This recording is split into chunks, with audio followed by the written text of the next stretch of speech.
Boa noite, igreja querida. Quero pedir que os irmãos abram suas Bíblias na carta de Paulo aos Colossenses. E eu quero transmitir para vocês uma mensagem que com jovens estarão saindo, nossos pequeninos também. E você ponha-se em pé e abrace o seu irmão. Vamos usar esse tempo de transição para boas finalidades. Abrace, desejo que a palavra do Senhor toque o seu coração. É um bom momento da gente ouvir aquele ruído santo, o povo se abraçando e se dando suas boas-vindas. E aí estamos felizes, nos preparando para a mensagem da palavra de Deus.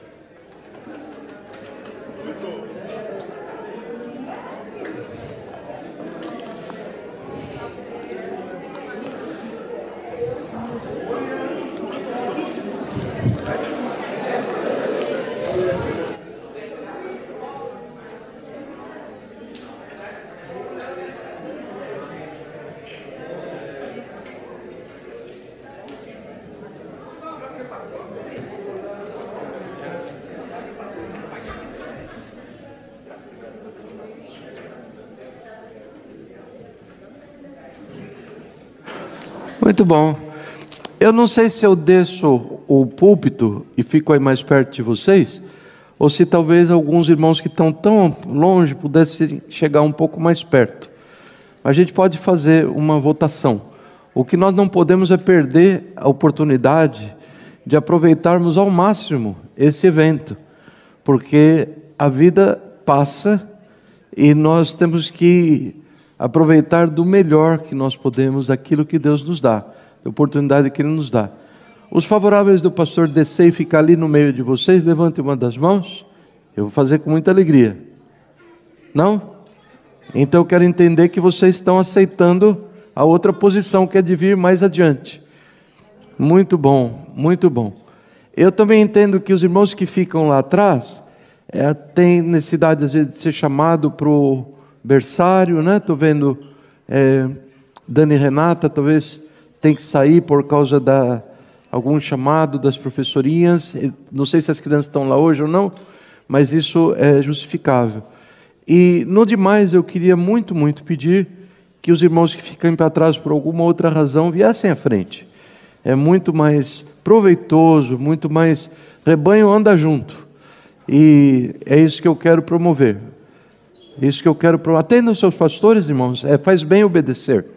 É bom para o coração quando se obedece a palavra dos seus pastores. É muito bom. Deus tem bênção para nós. Deus tem bênção para nós.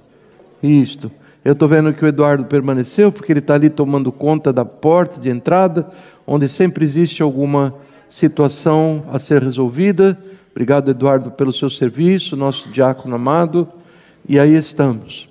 E aí estamos. Amados, eu quero dizer para vocês uma coisa, não é a pregação ainda, que vale a pena ter atendido o chamado do Senhor para pastorear o rebanho de Deus. A grande questão é, que tipo de ovelha você tem sido?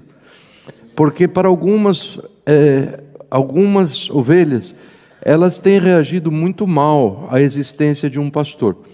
Eu, eventualmente, não estarei aqui um dia, mas vocês podem guardar isto no seu coração, que a grande bênção está em você olhar para esse homem imperfeito, que vai subir por aqui e vai dar a palavra, você olhar e falar assim, uau, lá está uma pessoa que ora por mim, lá está uma pessoa que estuda a palavra de Deus incessantemente para trazer para mim o alimento.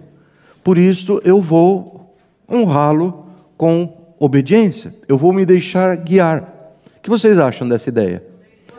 Essa é uma postura de quem realmente é uma ovelha do rebanho do Senhor. A dificuldade é que nós temos vivido dias de muita abertura informativa através das redes sociais. E isto tem levado pessoas a engolirem comida que não é a comida dada pelo seu pastor. Não que eu sinta que eu tenha exclusividade de alimentá-los, não, vocês são maiores de idade, vacinados, ouçam, leiam e etc. Mas quanto a ser dirigidos, Deus colocou um pastor para dirigi-los. Isso faz sentido? Lembra da palavra de Deus ou parece que é uma invenção, uma tomada de posse por força? Lembra a palavra de Deus, sim ou não? É assim, a Bíblia diz: atendam, obedeçam aos vossos pastores. De forma que eu tenho aqui entre nós algumas pessoas muito queridas, tenho grande alegria quando elas buscam, pastor, eu não entendo esse texto. Mostra para mim o que quer dizer. É ótimo, eu fico tão feliz, assim como, estou falando por mim, mas isso tem acontecido com outros pastores também. Mas não é bom quando você olha para o rebanho e tem uma ovelha lá na esquina do viaduto, lá para ser atropelada por más doutrinas, por pensamentos que às vezes ela nem sabe a fonte. Elas não têm observado a vida de quem de cujas mãos ela está comendo. E isto não faz sentido. Isto não faz sentido. E oposição gratuita, insatisfação, elas são sempre o resultado deste tipo de atitude. De forma que eu queria que você, assim, em bom tempo, pudesse olhar para a sua vida hoje e você decidir: eu sou membro desse rebanho, eu sou uma ovelha deste pastoreio e, portanto, eu correspondo com obediência e honra aos meus pastores. E, eventualmente, quando eu não estiver de acordo, quando eu não estiver entendendo, eu vou procurá-los pessoalmente. Amados, isso faz todo sentido, porque feridas gratuitas têm ocorrido, gratuitas, e é para a sua perda. É para a sua perda total, é para a sua perda. A palavra do Senhor diz que você ferirás o pastor e se dispersará o rebanho de Deus. E poderá existir entre nós pessoas que, por não ter ouvido talvez esse tipo de exortação, ou pelo fato de eu não ter dado esse tipo de encorajamento anteriormente, que tem andado ao seu bel prazer. 1 Tessalonicenses capítulo 5 nos ensina: adverte o desordeiro. Não seja um desordeiro na casa do Senhor. A figura que ele usa lá é assim. Paulo está escrevendo do Império Romano, e todos sabem ou já viram em filme da ordem dos militares romanos, soldado, todo perfilado direitinho. Então ele diz assim: se você achar um desordeiro, isto é, uma pessoa que não esteja andando segundo a ordem do pelotão, para tudo e adverte. Imagina só, você está lá no exército, todo mundo bem colocadinho, lança aqui, escudo aqui, sandália nos pés, capacete na cabeça. Então você vai passando revista e chega lá um indivíduo, está de short, sandália havaiana e camiseta regata, lá no meio do povo, e nessa atitude assim, ó. Você tem que advertir. Tem que mostrar para ele que isso é vergonhoso. Ele está fugindo ao espírito que o Senhor propôs para que o povo de Deus caminhe junto. E no caso dele permanecer numa atitude de protesto, ele precisa ser dada a oportunidade de buscar um rebanho que lhe caia bem no coração. Porque certamente, onde ele encontrar um lugar que lhe caia bem no coração, ele vai adotar uma atitude de obediência ao pastor. Não tem jeito de ser diferente. Está correto isso ou não? Sim. Parece que a palavra de Deus diz isso, não? Ok, amados. São ganhos de força, ganhos de energia. Nós temos tido algum desgaste com coisas pelas quais nós não temos que nos desgastar. Não é necessário isto. Não é necessário esse tipo de ter que sofrer por Cristo sempre, mas por coisas sem uma boa razão. Não. As pessoas precisam enxergar e, com humildade, reavaliar a sua conduta. Amém? Amém, pastor Nery?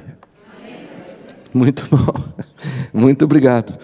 Bem, eu dei um título para essa mensagem e eu fiz com muito orgulho no final dela. Eu falei assim: produzi só 10 slides, porque slide é um bom apoio quando a gente está meio debilitado, porque as palavras estão ali para se lembrar, e esse é o meu caso por algum tempo, eu imagino, mas o Senhor não nos deu o funcionamento adequado das nossas máquinas de projeção, e eu vou tentar o meu melhor para anunciar para vocês esta mensagem, e quero orar uma vez mais pedindo que o Senhor a aplique aos nossos corações. Senhor querido, Senhor amado, tome a Tua palavra, que é viva e eficaz.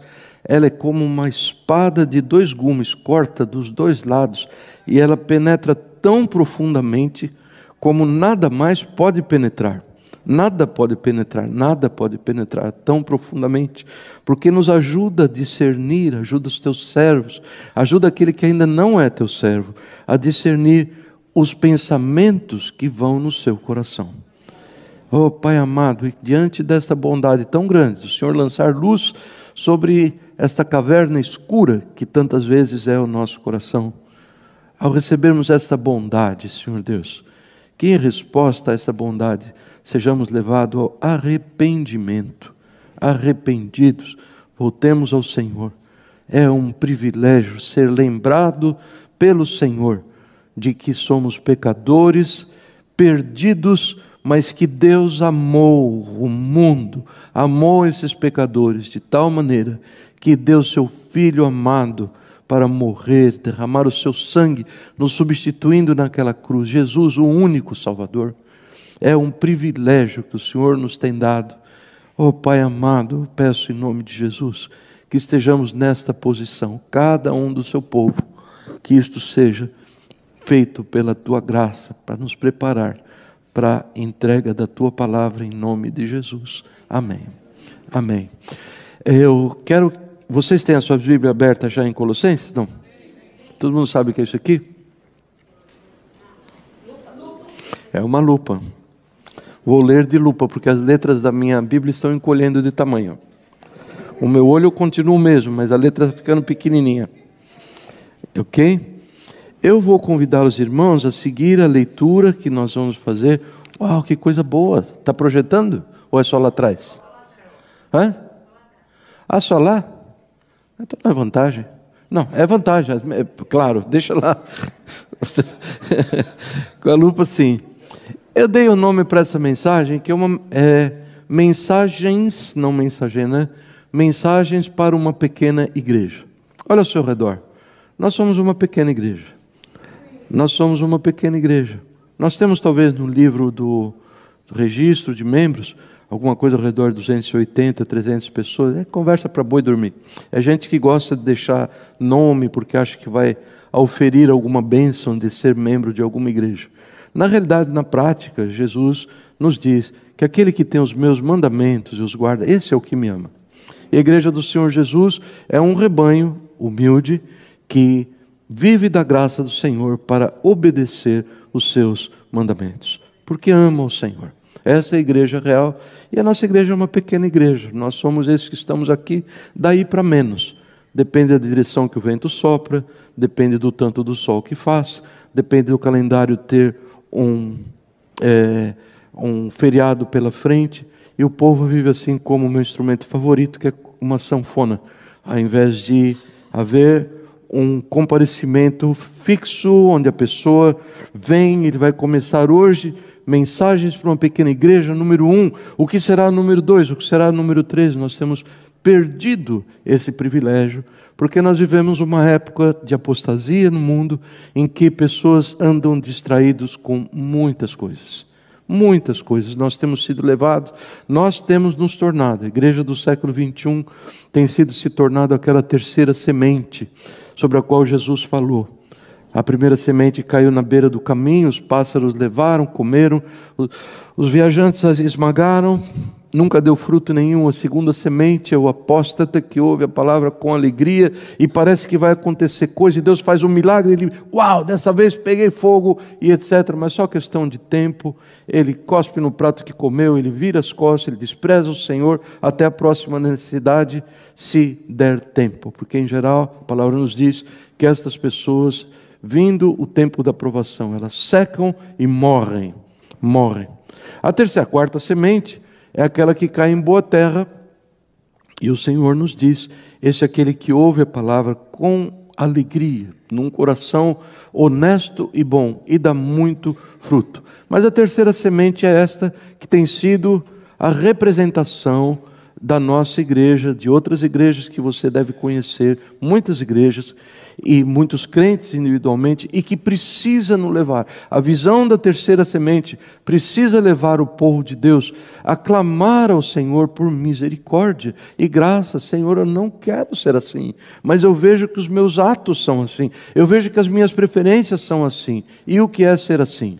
É a semente que cai numa boa terra, mas nessa boa terra tem outra planta, e esta planta cresce, a semente dá os seus brotos, a semente cresce, vai se tornando uma planta de onde espera-se que vai vir o fruto, mas junto crescem também os espinhos, os espinheiros, e os espinheiros sufocam essa planta. Ela não morre, mas ela nunca dá fruto com perfeição. É uma tristeza, nunca dá fruto. Entra por aqui, sai por aqui, passa ano, sai ano, tudo igual, e as coisas não acontecem como Jesus gostaria que fosse. E ele diz assim: estes são aqueles que, ouvindo a palavra, são acometidos pelos cuidados, pelos anseios, pelos prazeres desta vida, e eles não dão fruto. Não queira ser essa planta, amados. Não queira ser esse tipo de crente. Façamos como a palavra do Senhor nos ensina, em Romanos capítulo 5, não é sobre isso que eu vou pregar hoje. Façamos assim: Senhor, eu quero consagrar a minha vida. Obrigado, Rolito. Eu quero consagrar a minha vida ao Senhor, como diz Romanos 12. Eu quero diariamente consagrar a minha vida, as minhas decisões ao Senhor. Amém? Muito bem. Nós temos aqui uma carta escrita por Paulo, uma delas, e ele escreveu essa carta a menor de todas as cidades, a menor igreja da menor de todas as cidades que ele visitou. A cidade de Colossos ficava num lugar muito bonito, que era um vale de um rio, onde existiam 3 cidades. A cidade de Laodiceia, os estudiosos da palavra sabem que esta é uma das igrejas que recebeu uma das cartas do Apocalipse. Lembram? Você diz: eu sou rico e abastado, não tenho necessidade de nada. Eu falei: não, você é pobre, miserável, cego e nu. Aconselho que você compre de mim ouro puro, refinado. E eis que estou à porta e bato. Se alguém ouvir a minha voz e abrir a porta, eu entrarei, porque vocês têm me deixado do lado de fora. Essa carta, da maior das 3 cidades, a igreja de Laodiceia, que recebeu esta repreensão cheia de amor. No fim diz: eu repreendo e corrijo aqueles que eu amo. Ou seja, você está levando esse carão, essa repreensão, porque eu amo você. Eu quero que você mude de conduta. Ainda há tempo de mudar conduta. Essa é a igreja de Laodiceia. A igreja de Hierápolis, nós nada sabemos a respeito, que é outra cidade. Mas nós sabemos alguma coisa sobre Colossos. Colossos era uma cidade pequenininha, minúscula. Eu fiquei assim muito confortado de saber que o Senhor tenha dirigido esta carta, que tem se tornado uma das cartas favoritas minha. Esta carta é a carta Tito, assim, certamente é um veículo de bênção na minha vida, de muitas pessoas ao longo desses 2000 anos de história. E ele a escreveu a um povo pequeno. As expressões de simpatia do Senhor para um grupo pequeno, para um povo inexpressivo numericamente, diante do mundo, etc., elas são múltiplas. Aliás, a impressão que eu tenho é que o Senhor só se dirige a esse tipo de pessoas. Lá em Coríntios, escrevendo a grande igreja de Corinto, da grande cidade de Corinto, ele diz assim: olha para o meio de vocês. Não são muitos nobres de nascimento, sábios, segundo a cultura desse mundo que são chamados, não. Mas Deus escolheu as coisas pequenas desse mundo. Ele chamou para si o pequeno, Ele chamou para si aquele que não tem grande expressão social. Ele tomou, em outra passagem, diz assim: eu os escolhi não porque vocês são grandes e fortes, eu os escolhi porque eu tomei prazer em amar vocês. E assim ele segue: não temas, ó pequeno rebanho, porque o Pai decidiu dar-lhes o reino. E assim ele vai, de forma que a nossa fascinação por coisas grandiosas e gloriosas, ela precisa ter alguma limitação quando nós vemos esta característica de Deus, que na realidade Ele está trabalhando com pessoas, com indivíduos, com pequenos grupos, com indivíduos que Ele ama, pessoas que Ele ama, para nos trazer para os seus caminhos. E esta é a primeira mensagem para uma pequena igreja que eu quero contar para vocês. Eu vou resumir apenas, mas vou saltar a leitura do texto compreendido entre os versículos 1 e 8. Eu vou ler para você depois a partir do 9, um texto mais curto e bem prático. Nós vemos nesse texto de 1 a 8, que eu imagino que alguns talvez vão querer conferir em casa, vão ligar, pastor, o que quer dizer isso, o que quer dizer aquilo e tal, vai ser ótimo, você vai me fazer muito feliz se fizer isto. Eu vou resumir para vocês. Basicamente, é uma referência do pastor, à distância, apóstolo Paulo, talvez nunca esteve em Colossos, a cidade essa igreja foi fundada por um homem, um servo de Deus chamado Epáfras. Ele a fundou, ele era um companheiro de Paulo, vivia em Éfeso, mas a oeste, cerca de 150 quilômetros de oeste, e onde ele decidiu.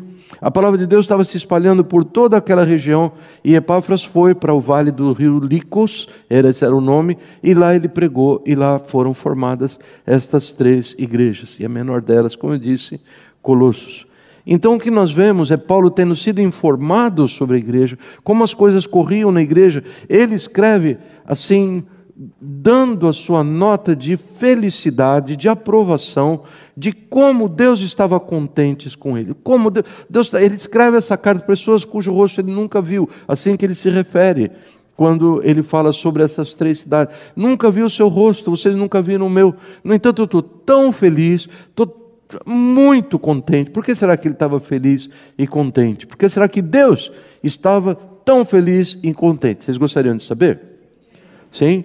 Ele estava feliz e contente porque tudo o que ele ouvia a respeito daquele povo é que eles estavam cheios e crescendo na fé no Senhor Jesus e no amor de uns para com os outros. É basicamente isso, é uma chancela do Senhor dizendo assim, uma igreja não precisa muito mais do que isso. Precisa de uma fé que cresce no Senhor e de irmãos, pessoas que se amam uns aos outros. E nós vamos ver expressões como essas ao longo do Novo Testamento, todo ele afora. O que eu mais gosto é em Gálatas capítulo 6, quando ele fala assim, irmãos, amem-se uns aos outros. Vejam bem que ninguém queira se sobressair muito e vocês tenham tanta luta que um acabe devorando um ao outro. Eu nunca soube de um irmão devorar um ao outro, mas eu soube de situações onde a fama de algumas pessoas foram devoradas, foram destruídas por comentários sem fundamento. E comentários sem fundamentos e coisas ruins, eu quero dizer para vocês que tem uma propriedade de alastrar-se muito mais facilmente no meio de um povo que se diz povo de Deus, do que boa fama. Verdade ou não? Você solta uma coisa errada, aquilo vai embora. Você fala uma coisa certa e fica lutando, oferecendo evidências, e dando provas, e dando mostras, se desgastando, morrendo. Mas o povo prefere manter, isso é nosso, é da carne isto. Mas nós temos que combater isto, na força que o Senhor dá. Dizer, não, Senhor, eu quero ter amor do Senhor. 1 João 4:8. Aquele que não ama não conhece a Deus. Amem-se uns aos outros, irmãos, porque o amor vem de Deus. Busquem em Deus. A fé vem de Deus. A fé, Jesus é o seu autor e seu consumador. É por ele nós cremos em Deus. 1 Pedro 1:21. A fé vem pelo ouvir a palavra. E ele nos diz, 2 Coríntios 13:5, é melhor você se examinar se você está na fé. É melhor que você olhe os teus caminhos, o teu proceder, porque ainda há tempo de você se arrepender e abraçar a fé no Senhor Jesus. Então nós vemos aqui que o Senhor Deus, Jesus, está expressando a essa pequenina igreja a sua aprovação, seu carinho, seu coração alegríssimo com aquela igreja, porque era um povo que estava crescendo na fé, estava crescendo no amor de uns para os outros. E o curioso é assim, ninguém poderia se louvar disso, porque as duas coisas são feitas por Deus. A fé quem dá é, a fé quem cria é Jesus, e o amor quem dá é, ou seja, está implícito que nós, ao vermos que não temos fé, a nossa fé tem vacilado, o nosso amor tem esfriado de uns pelos outros e para com Deus também. Qual é a atitude de uma pessoa nessa situação? Já que isto vem de Deus. Pedir a Deus. E como é que se pede a Deus? Como se chama esse ato de pedir a Deus? Orar. Orar. Por isso, nessa noite, eu vou fazer uma coisa muito interessante no final. Vamos ver como articular isso direitinho. Pensei até ter uma mesinha. Eu queria que você, ao passar aqui por mim hoje, algumas pessoas gostam de apertar minha mão, e eu gosto também. Eu quero ter uma folhinha, talvez alguém pudesse pegar para mim, e eu gostaria de saber qual é o dia da semana que eu posso esperá-lo para orar. Isso faz sentido? Nós temos sido roubados do privilégio de orar, de pedir a Deus, de nos tornarmos pessoas saudáveis em Cristo, porque nós trabalhamos demais, estamos muito cansados, isso tudo é muito importante e muito para ser tomado conta. Mas nós não podemos ser as pessoas que nós temos sido, em termos de oração. Nós não temos, mas eu oro na minha casa. Não é a mesma coisa. Eu tenho gasto algum tempo, não pequeno, mostrando para os irmãos que orar por excelência, orar a oração que Deus responde, orar a oração que Deus usa para mudar coisa, para transformar coisa. E nós temos aqui no meio de nós grandes coisas que Deus tem feito acontecer, semelhantes aí ao testemunho da nossa irmãzinha que falou, grandes coisas o Senhor tem feito por nós, em resposta à oração. Tinha uma causa de 18 anos, eu não posso começar a contar que eu vou me alegrar tanto e vou perder a oportunidade de pregar Colossenses para os irmãos. Mas causas difíceis, impossíveis. O povo ora, o povo busca o Senhor e Deus tem atendido. Vamos ser uma igreja de verdade, amados, com relação à oração? E quando nós viermos orar, você talvez tenha preferência de despertar de manhã, talvez você tenha preferência de vir à noite, mas não deixe de fazer isso. Vamos ser uma igreja que ora? Vamos ser uma igreja que busca o Senhor? Eu estou conclamando esse povo que se chama um rebanho e que precisamos ter esta marca de pessoas que oram. Nós precisamos. Esse silêncio está meio estranho, mas nós precisamos ser pessoas que olham para o Senhor e dizem, eu quero orar, eu quero buscar ao Senhor com os meus irmãos, eu quero ver a bênção do Senhor, como nós cantamos um hino tão bonito aqui, fluir do seu altar sobre a minha vida. Por isso, eu vou fazer aquilo que Deus me diz que eu devo fazer. Para eu ter a sua aprovação, para ter do Senhor esta declaração, eu me alegro com você, estou tão feliz com você, meu filho, minha filha, porque você está cheio de fé, está cheio de amor. Para que nós sejamos essas pessoas, é necessário que nós oremos, é necessário que nós peçamos a Deus. Não há outro caminho. Não há outro caminho. Diante da importância daquilo que nós vamos ler, eu conto que o Espírito de Deus mova os seus corações. Quando se entenderam que eu vou ficar aqui na frente com um papelzinho e vou anotar que dia da semana eu posso esperar. Todos entenderam o recado? Entenderam o recado? Agora, uma coisa mais difícil de fazer. Quantas pessoas ao ouvir dizem assim, olha, eu tenho dificuldade, mas eu vou botar meu nome lá para eu fazer o possível. E o pastor vai estar orando para mim para que se abra a oportunidade e eu vou vir orar. Chega de dar satisfação só para o seu patrão humano. Chega de sair correndo através das coisas dessa vida. Chega um pouco. Chega para lá e busca o Senhor, como que fazendo um investimento do seu tempo, da sua vida. E vamos ver o que acontece. É um experimento oração, que tal chamar isso? Igreja laboratório de oração. Vamos ver o que vai acontecer? Eu estou muito interessado. Quantos estão interessados nisso? Ok. Se você está com o braço pesado, eu respeito, mas eu queria realmente ver a tua mão. Não trouxe meu celular para ver. Ou trouxe? Não trouxe. Eu quero ver a tua mão mostrando para mim: eu estou muito interessado em fazer esse sacrifício de louvor e vir buscar ao meu Deus em oração. Mantenha sua mão bem alta, até doer o braço, que eu preciso olhar todo mundo. Ok. Muito bom, que bênção, que bênção.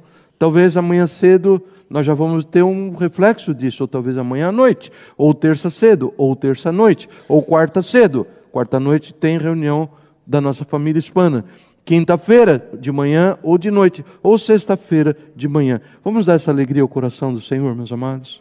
Vamos dar essa oportunidade para que Deus faça aquilo que Ele deseja fazer de melhor por nossas vidas, nossas famílias. Levanta a mão mais uma vez, só olhe até metade, por favor. Louvado seja Deus, louvado seja Deus, louvado seja Deus pela sua mão erguida. E eu quero ler com vocês agora o texto que é o texto principal desta noite. A partir do versículo 9, nós vamos ler o servo do Senhor, o apóstolo Paulo. Ele fala: eu me alegro, eu oro, etc. Eu quero dar uma informação para vocês.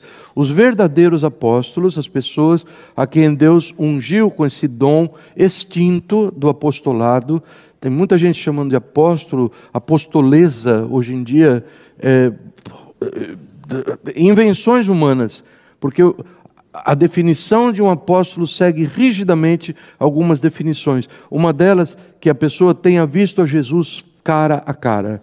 E não existe uma dessas pessoas atuais. A pessoa tem que ter todos os dons do Espírito Santo de Deus e dar prova disso. Ou seja, Deus está falando sobre um grupo de pessoas que vieram a seguir Jesus após a sua morte e ressurreição, e sobre a qual a igreja foi fundada. A igreja é fundada sobre esse alicerce, o fundamento de Cristo e dos apóstolos. Por isso que legitimamente nós temos que chamar a nossa igreja, a igreja do Senhor Jesus, de igreja apostólica. Aqueles a quem Jesus enviou, os capacitou, os deu o Espírito Santo sem medida, para que eles transbordassem da natureza de Cristo. Estes são aqueles que se identificam como apóstolo Paulo, nessa situação. E ele diz assim, todos estão comigo? 1:9, sim ou não? Então ele diz, essa aqui é em espanhol, que bom, lá está. Por essa razão, por ter ouvido da sua fé, por ter ouvido do seu amor, por essa razão, desde o dia que ouvimos, não deixamos de orar por vocês. Olha que interessante, uma igreja cheia de fé e cheia de amor. Colossenses era cheia de fé e de amor, sim ou não? Sim, uma igreja cheia de fé e cheia de amor, ela precisa que os seus pastores orem por ela. Para quê? Orar por você. Vocês entenderam bem o que eu falei? Alguém pode dizer, já estamos cheios de fé e de amor, acabou, nós estamos esperando o arrebatamento. Aqui não tem problema. Tem sim, senhor. Tem sim, senhora. Nossa carne, nosso arqui-inimigo, Satanás, ele anda ao redor buscando a quem possa tragar. Pedro escreve isto para crentes em Jesus.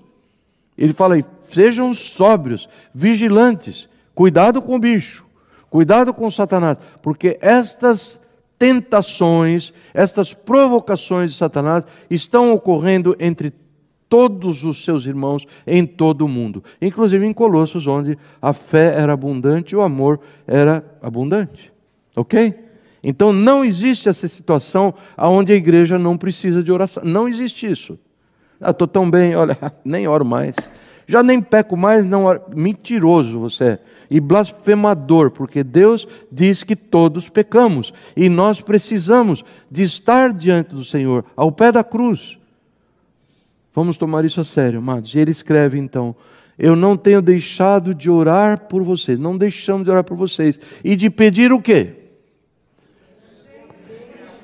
Que sejam cheios de pleno conhecimento da vontade de Deus, com toda sabedoria e entendimento espiritual. Agora eu tenho que explicar uma coisa para vocês, que você precisa entender no nosso conceito, 21 séculos depois que Paulo escreveu numa língua que era extremamente rica, que era a língua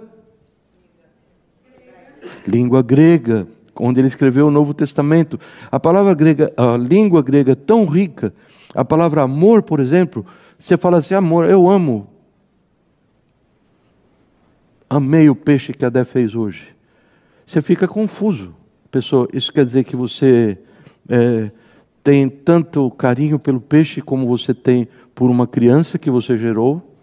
Esse amor storkis, que é o amor paternal. Você tem desejos sexuais pelo peixe que a Dé fez? Pode rir, eu acho engraçado pensar isso. Mas um grego daquele tempo ficaria confuso. Ou será que você é amigo do peixe que ela fez? Ou será que você está disposto a despojar a sua vida para favorecer a vida desse peixe? Sabe por que essa confusão? Porque no grego existem 4 definições diferentes para amor. Não basta dizer uma palavra, amor, apenas. Você tem que falar uma das 4 palavras, um dos 4 termos, para que haja uma perfeita comunicação. Eu usei a palavra amor, que é bem conhecida de todos nós, e na realidade eu quero destacar 2 palavras. Paulo orava para aquele povo pedindo assim, eu quero demais que vocês conheçam a vontade de Deus. Amados, nós passamos por situações, nós estamos passando por situação onde nós temos que conhecer a vontade de Deus. Nós precisamos ouvir sua voz. Nós precisamos saber que algo da palavra que clareie os nossos olhos, para que nós não tomemos decisões tão equivocadas e que venham nos ferir. Nós precisamos, e a vontade de Deus, ela tem essa característica que todo mundo inverte. Não inverta. Ele fala assim, a vontade de Deus é? Alguém já inverteu. É boa, agradável e perfeita. É que a gente ouve, a gente repete. A vontade de Deus é boa, ela é agradável e como que num selo, ela é perfeita. Então vamos falar outra vez. A vontade de Deus é boa, agradável e perfeita. Ele diz, gente, eu preciso orar por vocês, não deixo de orar por vocês e pedir que vocês sejam cheios do conhecimento da vontade de Deus. E aí ele diz, com toda sabedoria e entendimento espiritual. Não parece igual essas 2 palavras? Sabedoria e entendimento espiritual? Você olha para mim igual, tudo igual, mas são completamente diferentes uma da outra lá na língua do amor ao peixe que eu estava contando para vocês, que é a língua que Paulo escreveu. Então, para você saber o que ele quer dizer, ele está dizendo assim, eu quero estar orando para que vocês recebam esse conhecimento da vontade de Deus, que os seus passos sejam guiados por aquilo que Deus indica e indicar na sua vida, através de sabedoria. A palavra é Sofia, nós temos aqui a Sofia não veio hoje, Sofia, o Paulinho, a Sophie. A palavra quer dizer sabedoria. Sabedoria é você ter um sentido de você conhecer os fatos da palavra de Deus. Onde nós aprendemos os fatos da palavra de Deus? Da palavra de Deus. Onde nós temos a oportunidade, em que lugar e a que hora de virmos aprender a palavra de Deus? Na casa de Deus. E o que se faz na casa de Deus para que nós aprendamos a palavra de Deus? Se ensina a palavra de Deus e se prega a palavra de Deus. Parece que faz sentido que pessoas venham ouvir a palavra de Deus, sim ou não? Não assim, displicentemente, quando dá tempo eu vou. Quando não joga o Corinthians eu vou. Não é assim. A gente precisa estabelecer que isto é tão importante para que nós saibamos que de fato é vontade de Deus, porque existem muita buzina, muita voz, muitos sons ao nosso redor e atrapalham o nosso conhecimento, sim ou não? Nós temos que saber como as coisas são. Uma das coisas fascinantes em medicina é que muita coisa foi descoberto nessa altura do campeonato, muito ainda vai ser descoberto. Mas quando as coisas acontecem, nós podemos buscar num catálogo de sintomas do por que isso? Por que você começa num dia quente, como na quinta-feira à noite, a tiritar de frio, fica roxo, a tua pressão cai e você começa a disparar o coração. Deixa eu procurar ali, Então Israel que está estudando e que está aprendendo, ele vai aprender que isto são manifestações de uma infecção grave. Então você toma a atitude correta. Agora, quem demonstrou, da onde você tirou, eu tive uma impressão que é um problema grave. Ou talvez Talvez não seja uma infecção grave, talvez seja pela verruga que ele tem no braço. Nós somos levados ao bel prazer da nossa imaginação, que não é nada fértil, a fazer conclusões erradas, a menos que nós tenhamos os nossos alicerces fincados na palavra de Deus. Precisamos olhar para ela com seriedade e ver a vontade revelada do Senhor de acordo com aquilo que Ele nos manifesta na sua palavra. Isto é conhecimento dos fatos, saber isso. Mas eu oro, parece que Deus não me perdoa daquele pecado. O que é isso? Como você chamaria isso? Já ouviu alguém dizer isso? Alguma vez já se passou com você? Isso aí? Orar, Deus não te perdoa coisa nenhuma. Tem algum mortal aqui no meio que já se passou isso com vocês? Ok, o resto é tudo ser celestial, está já lá nas alturas e não passa por problemas como eu, como você. Não é? Por que acontece isso frequentemente com algumas pessoas? Porque não conhecem a palavra do Senhor. Não ouviram ou não estão crendo na palavra que nos declara que se confessarmos os nossos pecados, Ele é fiel e justo. Para nos perdoar os pecados, Ele nos purifica de toda a injustiça, de toda a maldade. Então nós agarramos nessa coluna e nós não afundamos. Quantos aqui têm sido acusados por Satanás de um pecado que você cometeu, ou de um erro, uma situação que você fez no passado? Seja ele há 4 dias atrás ou há 40 anos atrás. Quantos já passaram por isso? Ele se chama o acusador dos irmãos. Ele se chama digam comigo, o acusador dos irmãos. O diabo é meu acusador. Diz outra vez, o diabo é meu acusador. E se você está desamarrado da palavra do Senhor, você vai acreditar nas besteiras que ele fala. E teu bico vai lá para baixo, e teu ânimo, e teu vigor, você perde o ânimo da vida. Você quer sair da presença do Senhor, porque Ele não é um Deus bondoso e perdoador, como você pensa que Ele não é, porque você está longe da palavra, dos fatos, da sofia, da sabedoria da palavra do Senhor. Eu espero ter insistido o suficiente para que você busque o conhecimento da palavra em nome de Jesus, gente. A igreja não pode viver sem oração. Ninguém ainda foi pegar uma folhinha para mim, uma folhinha branca. Se alguém tiver, obrigado, Joninhas, obrigado de coração. Eu vi você sair, achei que era isso, mas não tive você trazer a folha. Então, eu espero que a igreja esteja sendo infiltrada com o conhecimento desse fato de que a nossa esperança está em buscar o nosso Deus em oração fervorosa, dedicada ao Senhor, como muitos vão se dedicar, e em buscar o conhecimento da sua palavra.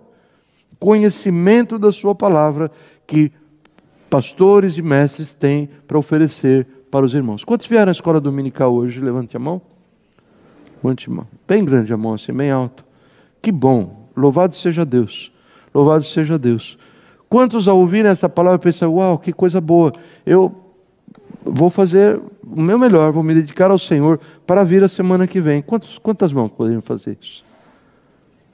Quem veio hoje não precisa levantar. Eu quero ver quem não veio hoje a ouvir essa palavra e diz assim, eu vou dar fé nisso, O pastor está dizendo que é importante que eu ouça a palavra do Senhor, valeu, Silvaninha, lá atrás, louvado seja Deus. E eu quero tomar essa decisão. Já vou contar para você essas decisões todas, da onde vem e por que vem. Mas antes que eu diga isso, mostre para mim a tua mão. Eu ouvi a palavra e eu quero me submeter à palavra dele. E eu virei ouvir a palavra dele. Muito bem, não abaixa a mão. Estou olhando para você. Tem uma boa visão fotográfica. E aí está. Muito obrigado, podemos abaixar as mãos. Mas a segunda coisa que ele ora, lembram disso? Eu oro para vocês, eu imploro que vocês recebam de Deus uma direção baseada na vontade dele, que vocês sejam cheios, transbordantes do pleno conhecimento da vontade de Deus. Com toda a sabedoria, sabendo que aquilo está fundado, isso está escrito lá. João, o pastor veio falando que nós não temos fé, que a fé vem de Deus. Verdade? Porque eu li 1 Pedro 1,21, é por causa dele, Jesus, é que nós cremos. Eu li em Hebreus que ele é o fundador, ele é o criador, ele é o aperfeiçoador da fé. Eu li que a palavra dele é que gera fé no meu coração. Então nós temos as bases e sobre isso já nós falamos. Diz assim, eu quero que vocês conheçam a vontade de Deus baseado nos fatos da palavra e a segunda palavra, que é entendimento espiritual, que eu disse é parecido com sabedoria na nossa língua, mas é totalmente distinta. Entendimento espiritual, ou a palavra grega sunesis, quer dizer assim, eu entendo que é assim que Deus quer, vou fazer. É isso que Deus isso está longe da minha prática, da minha vida, mas eu vou articular uma maneira de trazê-la ao meu comportamento. Isto não vai, a palavra de forma que ela não se perde. Quando Deus a revela ao coração da pessoa que tem suneses, dada por Ele, por isso que Paulo orava, pedindo, enche esse povo de suneses, ou entendimento espiritual, a palavra não se perde. Eles ouvem, é essa razão porque eu estou pedindo essa levantação de mão aqui, está parecendo a escola primária Monteiro Lobato, onde eu estudava, primeiro e segundo ano de escola, mas é para que o povo entenda isto, que toda palavra pregada, ouvida por alguém que declara que é um crente em Jesus, tem que provocar uma reação em pessoas que estão vivas na fé. Está claro isso? Deixa eu repetir. Toda palavra pregada, toda palavra anunciada por um pastor em quem você tenha confiança, a quem você dá honra, que você conhece, que você sabe que não é um lobo devorador, você tem tido suficientes provas de que ele não é um lobo, e você ouve com atenção, você ouve a palavra do Senhor, no mínimo, você vai dizer, não entendi. Preciso falar com o pastor. Preciso protegê-lo dele cometer erros, porque pastores cometem erros e isso não é... Vocês sabem disso, de me conhecer, quantos erros cometidos. No mínimo, essa atitude de consideração. Agora, ouvir, não reagir, isto é coisa de alguém que precisa, nessa noite, se arrepender diante do Senhor. Isto não é uma atitude aceitável. Isto não é, isso é desprezo. Você está dando desprezo a um instrumento humano a quem Deus quer que você dê honra. O que lhes parece essa situação? Parece o camarada desajustado, né? Lembra aquele que eu falei de Tessalonicenses 5? O desordeiro. O desordeiro precisa ser chacoalhado. Falei, filho, tem que estar com, como chamavam aquelas botinas de exército? Coturno. Você está de coturno, de roupa de exército, de chapéu, casca de tartaruga e etc. Você está nessa moleza? Nada disso. Vai se trocar, muda de atitude. E essa é a chamada do Senhor para a nossa igreja. Que nós mudemos de atitude. É isto que a Sunesis faz. Ela nos leva a uma mudança de atitude. E nós temos necessitado mudar de atitude como igreja. Sim ou não, irmãos? Chegou o tempo, nós vou ler para terminar, quase que poeticamente, para encerrar o sermão, em 1 Pedro capítulo 4, ela assim, o fim de todas as coisas estão próximos. Quando acontece com você aquilo que aconteceu comigo essa semana, você passando por aqueles corredores compridos de hospital e olhando para o teto e vê aquele teto branco, você fala assim, de fato, o fim das coisas não está longe. Nós estamos aqui por um fio. Nós estamos aqui nos enganando com um sentimento que pesa no nosso coração, que é um sentimento de eternidade. Nós estamos confundidos, achando que aqui é eterno, mas não é aqui que é eterno. Aqui você se prepara para uma eternidade bem-sucedida. Aqui você dá ouvido aos seus pastores para que eles te guiem, para que você entre por um corredor seguro e certo que vai te levar aos portões celestiais, como você prefere ilustrar isto. Este é o tempo de nós fazermos isto. Este é o tempo. E você não pode me garantir, e eu não posso garantir sobre mim mesmo, que nós vamos ter muito tempo para pensar, considerar, e como dizem alguns, vou orar a esse respeito. Nunca oram. Nunca mudam, é porque nunca oram. É tempo de mudar. Estou olhando o Luiz aqui, o Luiz é um homem extremamente modesto, calado, querido do coração, mas eu preciso colocar o Luiz debaixo do foco de luz um pouquinho, eu acho que ele não vai ficar triste comigo. Lá estava o Luiz deitado numa cama de hospital. O estar deitado na cama do Hospital Batista, na unidade coronariana aí, já foi um milagre do tamanho de um elefante que Jesus fez, sim ou não? Um milagre, não tenho tempo de contar agora. Resposta à oração, resposta a clamor, e lá está Luiz, numa situação, 3 das suas artérias coronárias com obstruções gravíssimas, e o Luiz estava ali com o pé, eu não queria dizer na cova, mas o Jonas falou, a culpa é dele, ok? Então as coisas não estavam indo bem. Então nós vamos lá e vamos orar por Luiz. E nós vamos dizer, olha, é tempo de se preparar para encontrar-se com o seu Deus. E descobrimos uma coisa maravilhosa, que Luiz, embora sendo uma pessoa de altíssimo padrão moral, uma pessoa cumpridora dos seus deveres, assim, um gentleman, um seguidor, é verdade, é tudo isso que eu acho do Luiz. Querido, tratável, amigo. Apesar disso tudo, ele, na verdade, ele não havia, de fato, crido em seu coração de que era necessário arrepender-se dos seus pecados e crer que Jesus é o Salvador. E ao saber isto, e estar com o pé, onde mesmo, Jonas? Então, ao perceber isto, era a hora do quê? Palavra do Senhor, Atos 10, 13, de clamar pelo nome de Jesus. E ali, algumas horas antes de descer para o centro cirúrgico, onde ninguém sabia o que iria acontecer. Sabia? Não, nós não sabíamos. Operação gravíssima, cirurgia de coronária de emergência, é algo muito grave, se você não sabe. Muito grave. Ele clama pelo nome de Jesus. Ó Senhor, salva-me. E o que Deus faz quando você ora segundo a vontade dEle? Ele ouve. Se orarmos segundo a sua vontade, Ele nos... Vamos falar outra vez? Se orarmos segundo a sua... Ninguém está falando comigo.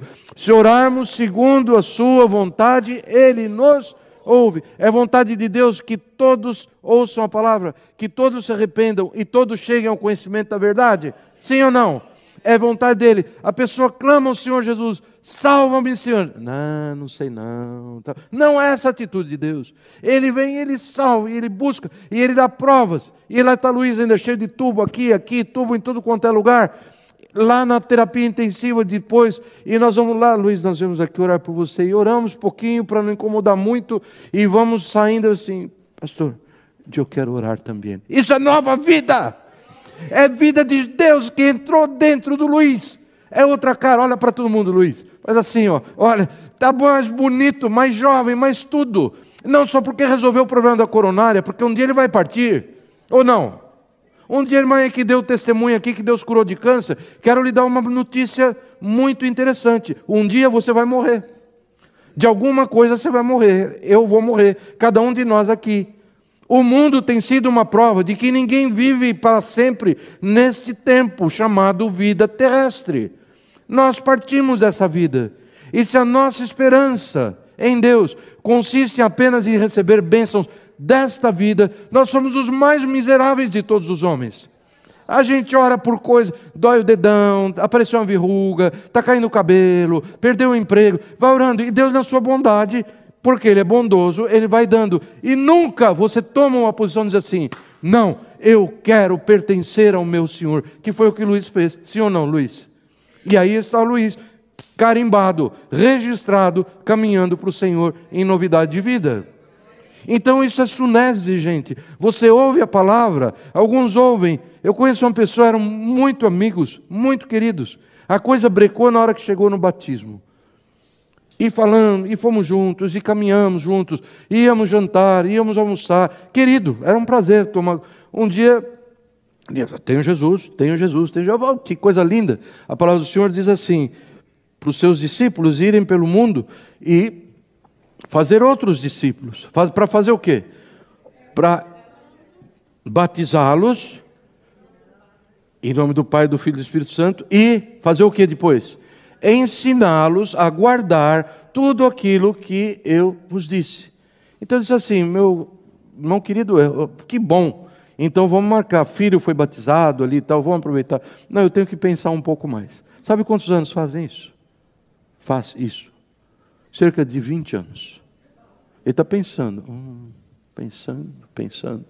sem tomar suneses, sem tomar decisão. Falta de suneses significa, no meu vocabulário, que não é grego, falta de fé. Você não crê naquilo. Você não acredita naquilo. Ponto final. Eu não acredito. Portanto, eu não tomo nenhuma atitude com relação àquilo. O que lhes parece? Faz sentido? Deixa eu repetir. A falta de suneses, esta paralisia cerebral, paralisia espiritual, de ouvir a palavra de Deus e não reagir a ela, uma de duas coisas. Ou é morte, porque você não nasceu de novo ainda. Precisa nascer de novo. Como aconteceu com tantos aqui, com o Luiz que eu disse agora. Ou é rebeldia contra o que prega a palavra, não, isso não está na palavra, em cujo caso eu quero aconselhá-lo correndo, enquanto você não morra, que você encontre um outro pastor que você tenha em uma posição de credibilidade. Faz sentido? Eu não quero que você vá para lugar nenhum, mas se eu seja o caso, o pregador não está me ensinando a palavra, você precisa, faça isso rápido, vai rápido, no primeiro lugar que você ouça, eu preciso ouvir a palavra e tem uma pessoa que eu não posso acreditar, me conte a palavra de Deus. Ou por alguma outra razão que eu chamei de falta de fé. E se esse é o caso, meus irmãos queridos, é tempo de nós olharmos para nós e falar: Senhor, eu tenho sido como aquele povo dos últimos tempos, que o Senhor diz lá na carta a Timóteo, Paulo disse: ouvem e ouvem, aprendem e aprendem, e nunca chegam ao conhecimento da verdade. E essa situação é muito grave, muito difícil. Eu vou parar nas suneses, mas na semana que vem, na segunda mensagem a igrejas pequenas, a uma pequena igreja, eu gostaria de dizer as consequências da sunese. Porque se nós não estivermos vendo os frutos em nós das suneses, talvez nós estamos nos enganando a nós mesmos. Não estamos fazendo aquilo que o Senhor quer, porque Ele deseja que alguns frutos maravilhosos, eu não vou antecipar, passei consideravelmente do horário. Ele quer que nós vivamos essa vida, enquanto aqui estamos, repletos desse tipo de fruto. Repleto, agradando em todas as coisas. Será que a mensagem ficou clara no teu coração, meu irmão? Minha irmã? Para mim, sim. Gostei de ouvir esse testemunho pessoal. Quantos podem dizer? Para mim também. Que bom. Isto é, nós temos um vislumbre do que é Sofia, sabedoria da palavra. Está certo? Vamos clamar ao Senhor que nos dê suneses. Vamos pedir a Ele que nos dê sabedoria espiritual para pôr em ação, para agir, para fazer aquilo que o Senhor nos deu e fazer na força do seu poder. Amém, irmãos? Pai querido, eu amo esse povo, o Senhor ama esse povo, o Senhor ama a mim. E eu quero te pedir, Senhor Deus, que o Senhor nos encha. Agora, enquanto falamos com o Senhor, que o Senhor encha o meu coração de sabedoria e de entendimento espiritual. Sofia e sunese. Senhor Deus, não queremos ser pessoas teóricas. Senhor Jesus, nos livra, Senhor Deus, de ser pessoas que sabem a lei, mas que não a praticam, Senhor Deus, porque eles vão vir do Senhor um dia. Você me chama Senhor, Senhor, mas você não fazia o que eu mandava. Oh Deus, nos resgate desse lodo, Senhor Jesus. Nos resgate, me resgate, Senhor Deus. Dá pelo seu poder esta bênção de conhecermos integralmente, plenamente a tua vontade. E juntamente com esse conhecimento, nós termos as bases da palavra que nos conduzem e temos a sabedoria espiritual, as suneses de pô-la em prática da nossa vida. Faça isso por nós, Pai. Nós não podemos fazer uma decisão, Senhor Jesus. Traga esse povo, Senhor Deus, para assinar a listinha e esse povo para orar. E nós vamos, oh Pai, nós vamos ver nós vamos ver a terra tremer, Senhor Deus. Nós vamos ver o que sofre parando de sofrer. Nós vamos ver aquele que não é curado sendo curado. Nós vamos ver grandes coisas. Nós vamos ver servos e servas do Senhor, os seus jovens enfrentando o mundo na força do seu poder. Ó Pai querido, nós vamos ver servos e servas fundando lares fincados na rocha. Ó Pai amado, ó Pai querido, são tão preciosas as perspectivas para um povo que ora como povo, Senhor. Estamos encantados com essa ideia e eu peço para que o Senhor o realize para a glória do Teu santo nome. Amém. Amém. Queridos, eu tive um outro episódio de infecção, potencialmente bem grave, e graças a Deus o Senhor me livrou. Agora nós temos que saber de onde que está vindo esta questão. Então, essa semana, aqueles que se lembrarem, puderem orar por mim, recebi tanta mensagem, eu comecei uma outra, não tinha jeito. Aí eu comecei a mandar coraçãozinho para todo mundo, porque não dava tempo de escrever e não dá tempo, de verdade. E eu espero que os irmãos compreendam com muito carinho os meus coraçõezinhos que dizem tudo. Mas enfim, o meu pedido de oração é que se abra uma oportunidade para que isso seja bem investigado. Nós temos uma investigação planejada para novembro, o mesmo médico que me cuidou, quando tinha aquele diagnóstico suspeito de câncer, etc. Então nós precisamos antecipar essa consulta, porque desde novembro do ano passado, acho que é novembro, já aconteceram 3 episódios assim.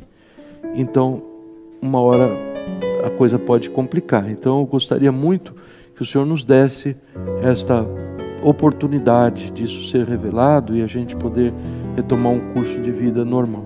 Em novembro eu tive uma situação assim. Agora em maio, foi no navio, no nosso passeio do barco, também, e agora também maio, junho, um mês de diferença. Então alguma coisa não deve estar bem. Hoje eu estou ótimo, comi tanto peixinho, amo o peixe que a Dé faz. Que amor é esse? Pensa a respeito. Deus